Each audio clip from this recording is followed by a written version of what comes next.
भाइयाँ बहनाना बलवंत सिंगला राम राम।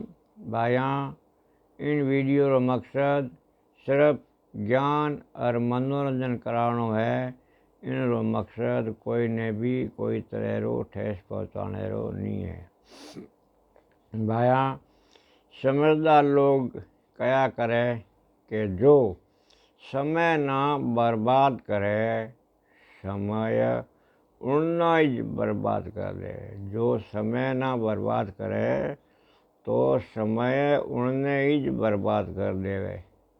इन वास्ते समय रे एक एक पल रो फायदो उठानो चाहिए। जो मिनख समय रे साथे साथे चाले वा समय रे साथे होवन वाला बदलावा ना समझे और खुद ना उनरे हिसाब से ढाल देवे, वह समय रो भरपूर फायदो उठा लेवे।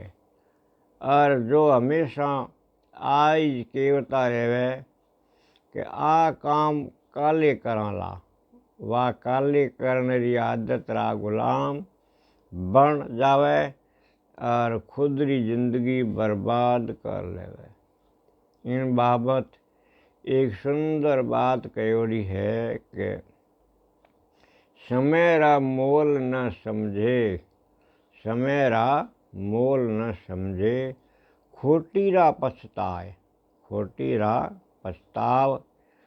हर काज सदा थामसू, हर काज सदा थामसू, समझदार मनाव, समझदार मनाव। जो समय रो मोल नहीं समझे और उल्टा ही चाले, वह घणो घाटो खावे और खूब पछतावे है। हर कामना बखत ऊपर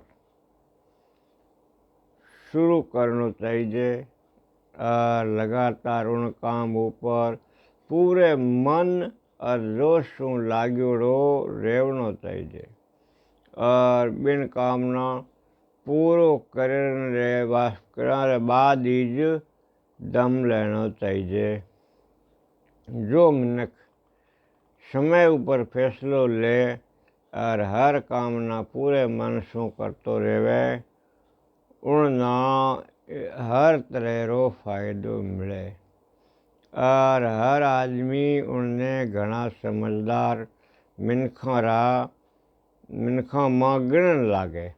समय री चोटी पकड़े राखनी चाहिए, नीतरवा निकल गयो तो पछे पकड़वा नहीं आवेला। वीडियो पसंद आवे तो लाइक शेयर कर दो और चैनल ना सब्सक्राइब जरूर कर दो।